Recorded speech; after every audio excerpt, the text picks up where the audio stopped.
अगर ढोलू महतो कल पहुंच जाए माननीय सांसद, तो क्या आपके समर्थक उनका बोर्ड उखाड़ेंगे? बोकारो के पूर्व विधायक अगर बिरंची नारायण जी अगर वहां पहुंच जाएं, तो क्या आपके समर्थक उनका बोर्ड उखाड़ेंगे? क्योंकि बोकारो जिला से हमारे योगेंद्र प्रसाद मंत्री जी आते हैं। कल को अगर विस्थापितों के समर्थन में योगेंद्र प्रसाद मंत्री जी पहुंच जाएं, तो श्वेता मैडम, क्या आपके समर्थक और आप उनका बोर्ड उखाड़ेंगे? क्या कल को रघुवर दास जी चूंकि गिरिडीह आए थे, हो सके कल बोकारो अगर आ जाए पूर्व मुख्यमंत्री रघुवर दास जी, क्या आपके समर्थक उनका बोर्ड, उनकी गाड़ी का नंबर प्लेट उखाड़ेंगे? अरे आपने तो हद कर दिया। और आप क्या बयान दे रही है इंटरव्यू में कि कुछ दिनों पहले, अरे आप जब विधायक बनी है ना मैडम, तब से आप में ये तेवर है। जब हम विधायक नहीं बने थे ना, उससे पहले से हम विस्थापितों की आवाज बनते आए हैं और विस्थापितों के धरने में, आंदोलन में सहभागिता देते आए हैं। क्या आप बात करती हैं मैडम? आप एक स्त्री थी इसीलिए मौन रहें, आप एक नारी थी इसलिए मौन रहें। बाकी आपको स्वयं मालूम है आपने आज क्या कृत्य किया।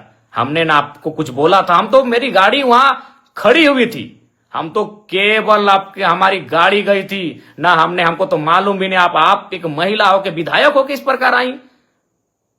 पहले तो विरोध किया, हमने आपसे पूछा कि मैडम क्या बात है, क्या बात है? आपने पहला लाइन यही कहा कि मेरा विधानसभा है, आप कैसे आ सकते? हद है भाई। कल को मैं पूछ रहा हूं, बोकारो के ही मंत्री योगेंद्र प्रसाद, अगर कल को योगेंद्र प्रसाद आ गए उस धरने में, उस बंदी में, या फिर बीजीएच अगर पीड़ित परिजनों से मिलने के लिए, या फिर उस गेट में जहां विस्थापित धरने पर बैठे हैं, तो क्या विधायक मैडम आप योगेंद्र प्रसाद जी का विरोध कर पाएंगी? या कल को ढोलू महतो चूंकि सांसद हैं, अगर ढोलू महतो जी पहुंच गए, क्या आपके समर्थकों में, आप में वो कुव्वत है कि आप उनका नंबर प्लेट उखाड़ देंगे? बड़ा दुर्भाग्य लगा मैडम, बड़ा दुर्भाग्य। आप क्या बयान दे रही हैं कि कोई माहौल खराब करे? तो मैं देखता हूं अगर कल को ढोलू महतो जी जाते हैं, बिरंची नारायण जी जाते हैं, तब आप क्या बोलते हैं। देखिए, मैं आपको स्पष्ट कहना चाहूंगा, सबको नहीं पच रहा है कि जयराम महतो किसी आंदोलन में आए, क्योंकि अगर वो आएगा तो सट्टी की बात होगा।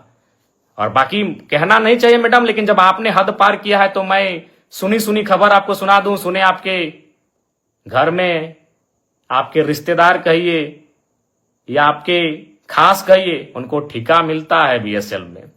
तो ये दोहरी राजनीति मत कीजिए विधायक मैडम। अभी आप दुख जता रहे हैं और आपके ही लोग वहां ठिका लेते हैं। तो असली बात तो जनता को मालूम है कि आपको तकलीफ जयराम महतो के जाने से तकलीफ क्यों हुई, क्योंकि आपको मालूम है कि जयराम महतो आएगा तो दूध का दूध और पानी का पानी बात होगा। ये किससे छुपा है?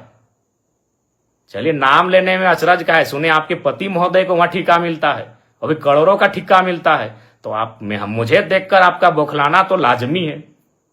चलिए, फिर भी बुरा नहीं मानते हैं, क्योंकि लड़ाई विस्थापितों की है, लड़ाई विस्थापितों की है। बाकी हमारे समर्थक, हमारे कार्यकर्ता आपको मर्यादित रूप में उत्तर दे देंगे। आपको गांव जाना है, गांव में हमारे कार्यकर्ता, हमारे समर्थक आपको उत्तर दे देंगे, नियमता देंगे। लेकिन आपका ये जो बयान, ये भर्सन कि बोकारो मेरा है, बोकारो विधानसभा मेरा है, वही तो हम देख रहे हैं। अगर कल योगेंद्र प्रसाद, चूंकि तो गोमिया के विधायक हैं, आपके हिसाब से गोमिया के विधायक हैं, अगर वो कल चले जाते हैं माननीय योगेंद्र प्रसाद, तब किताब के समर्थक उनका बोर्ड तोड़ते हैं कि नहीं तोड़ते, ये भी हम देखेंगे। ढोलू महतो जी अगर चले जाते हैं तो आपके समर्थक उनका बोर्ड तोड़ते हैं कि नहीं तोड़ते हैं, हम ये भी देखेंगे। और अगर बिरंची नारायण पूर्व विधायक बोकारो अगर जाते हैं कल विस्थापितों से मिलने या धरना स्थल पर, तो आपके समर्थक उनका बोर्ड तोड़ते हैं कि नहीं तोड़ते हैं, यह भी हम देखेंगे। ये दुर्भाग्यपूर्ण है, आपकी संकीर्ण सोच को आश्चर्य लग रहा है कि आप इतना संकीर्ण, आपकी सोच कैसे हो गई आज। खैर, सोच आपकी संकीर्ण कैसे हुई